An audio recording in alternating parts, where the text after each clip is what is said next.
대구 경북 브리핑입니다.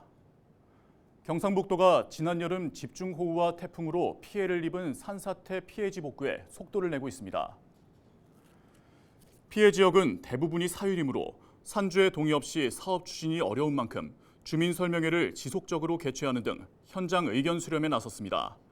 토지 소유자의 복구 동의가 완료되면 관계기관 협의 등 행정 절차를 거쳐 내년 2월 중 복구 공사를 착공해 6월 전까지 완공할 예정입니다. 오는 20일에는 산림재해 복구 사업 설계 용역 보고회를 열고 복구 방안과 공법 등을 설명할 계획입니다. 한편 지난 6월과 7월 두 차례에 걸친 집중호우로 경북 북부 지역인 영주, 문경, 예천, 봉화에서는 산사태와 토사 유출로 21명이 숨지고 2명이 실종됐으며 산림 142헥타르 총 253억 원의 피해가 발생했습니다. 내년 6월 시행을 앞두고 있는 분산에너지 활성화 특별법과 관련해 정책 토론회가 열렸습니다. 경상북도와 국회 산업통상위원회, 구작은 이인선 의원이 공동 주최한 이번 행사는 산업통상자원부와 한국전기학회 관계자 등이 토론자로 참여했습니다. 분산에너지특별법은 지방에서 대량 생산한 에너지를 수요가 많은 중앙으로 송전하는 중앙집중형에서 수요지 인근에서 직접 에너지를 생산하고 소비하는 분산형으로 변경할 수 있도록 지역별 전기요금제의 추진 근거가 담겨 있습니다. 경상북도는 국내에서 원전을 가장 많이 보유한 지역으로 국내에서 운영 중인 25기의 원자력 발전소 가운데 12기가 경주와 울진에 있고 이들 원전의 운영으로 경북의 전력 자급률은 200%를 넘어섰습니다. 대구시가 관내 10,000제곱미터 이상의 건축 공사장 91곳에 감리 업무 실태를 점검했습니다. 공동주택과 오피스텔, 공장 등의 건축 공사장을 대상으로 실시한 이번 점검은 건축 공사의 부실 요인을 제거해 품질과 안전을 높이기 위한 목적으로 진행됐습니다. 점검 내용은 분야별 감리원 배치의 적정성과 감리원 근무 상황 점검, 건축자재 검사일지 점검 등입니다. 대구시는 일부 현장에서 지적된 문제점을 시정될 때까지 확인할 것이라고 밝혔습니다. 연말연시 주위 분들에게 선물하실 일 많을 텐데요. 가장 간편한 선물로 떠오르는 게 바로 기프티콘입니다. 그런데 이 기프티콘에 자영업자들의 피땀 눈물이 맺혀 있다는 사실 알고 계십니까?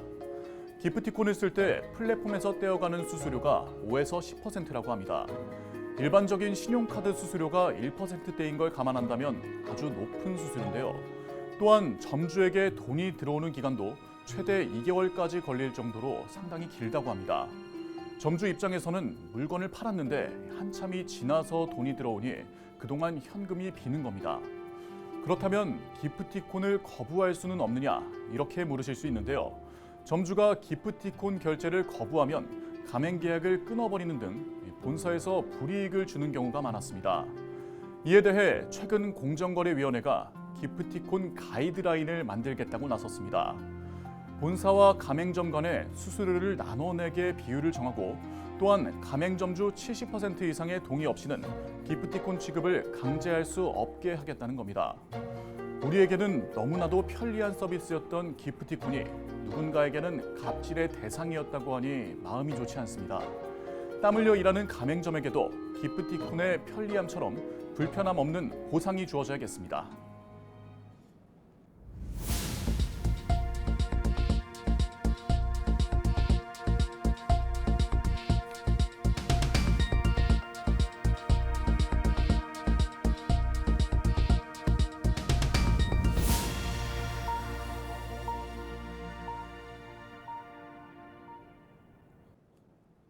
문화체육관광부가 경주 대릉원, 동궁과 월지를 2023 한국관광의별 올해의 관광지로 선정했습니다.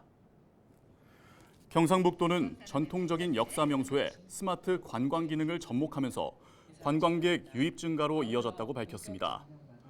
포항에 새로 설치된 체험형 철제 트랙 조형물 스페이스워크는 문화체육관광부 2023 한국관광의별에서 신규 관광지로 선정됐습니다.